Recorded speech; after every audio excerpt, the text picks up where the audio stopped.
सदस्यहरू, प्रतिनिधि सभाको आजको बैठकको कारबाही प्रारम्भ हुन्छ।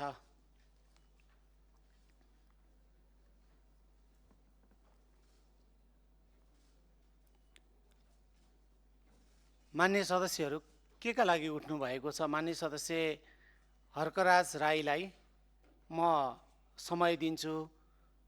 छोटकरीमा आफ्नो भनाइ राख्नुहोस्। अरू माननीय सदस्यहरू बस्नुहोस्। धन्यवाद छ सभामुख महोदय।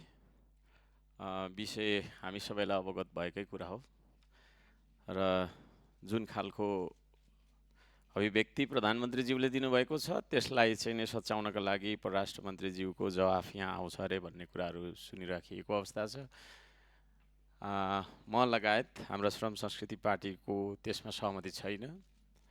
हामी त्यो जुन निर्णयप्रति हामी विरोध गर्छौँ। यो प्रधानमन्त्री भन्ने पदलाई जिम्मेवार बनाउने कुरा हो, अरू केही होइन। उहाँ चाहिँ यहाँ आउनु नहुने, उहाँले गर्नुभएको जुन गल्ती छ त्यसलाई सच्याउनु चाहिँ अरू मान्छे लागिदिनुपर्ने भन्ने खालको यो चाहिँ तपाईँको न्यायसम्मत छैन, संविधान सम्मत पनि छैन। सुभाको कारणले अब यहाँ हामीले विधिद्वारा संसदलाई सञ्चालन गर्नुपर्ने हो या के हो, यो प्रश्न म गर्न चाहन्छु र हाम्रो माग रहन्छ उहाँ आएर सम्बन्धित व्यक्ति जसले गल्ती गर्नुभएको हो उहाँबाट नै, त्यो तहबाट नै उहाँको धारणा के हो त? परराष्ट्र मन्त्रीज्यूले एउटा आफ्नो धारणा राख्नुहुनेछ, तर प्रधानमन्त्रीज्यूको धारणा के हो त? त्यसलाई बरु उहाँ आएर चाहिँ नि के अरे बोल्न पाएको भएन भने उहाँले लिखत वक्तव्य, हिजो मैले एउटा प्रस्ताव पनि पेश गरेको थिएँ, त्यसलाई पनि गम्भीर रूपमा लिनुपर्छ जस्तो लाग्छ मलाई। लिखतमा उहाँले भन्दा पनि हुन्छ, साइन गरेर पठाइदिने र यहाँनिर परराष्ट्र मन्त्रीज्यूले त्यो कुरालाई चाहिँ वाचन गर्दाखेरि सायद हामी पनि मान्छौँ होला। नत्र यहाँ उहाँले एकजनाले भनेको कुरा अर्को मान्छेले भन्नुपर्छ जस्तो मलाई त्यो तरिकाले चाहिँ एउटाले गल्ती गर्छ अर्कोले सच्चाइ दिनुपर्ने भन्ने हिसाबले गयो भने यो चाहिँ न्यायोचित हुँदैन भन्ने मलाई लाग्छ। त्यो छ। यो संविधान असफल कि हाम्रो कानुन असफल हो, हामी असफल कि हाम्रो समय असफल हो, हाम्रो व्यवहार असफल कि हाम्रो सोचाइ असफल हो।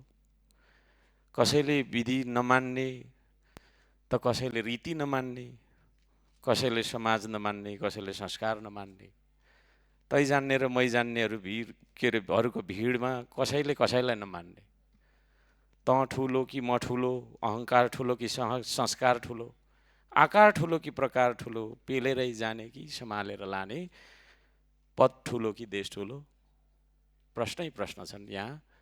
यो प्रश्न म राख्न चाहन्छु सभामुख महोदय र प्रधानमन्त्रीज्यूको उपस्थिति।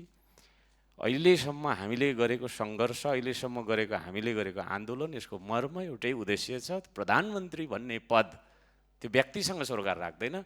प्रधानमन्त्री भन्ने पद संसदप्रति उत्तरदायी हुने कि नहुने, संविधानको धारा 76 को उपधारा 10 अन्तर्गत यो संसद चल्ने कि नचल्ने, कि एउटा धारा चाहिँ मान्न मन लाग्दा मान्ने, अर्को धारा चाहिँ मान्न मन नलाग्दा नमान्ने भन्ने हो कि अहिलेसम्म हामीले मिचेका नियमहरू, हाम्रो नियमावली 15 को 2, नियमावली तपाईँको चाहिँ को नियम 4 को 1, संविधानको धारा 77 को 1 ग, संविधानको धारा तपाईँको 76 को 10, यी कुराहरू हामीले मिचिरहेका छौँ।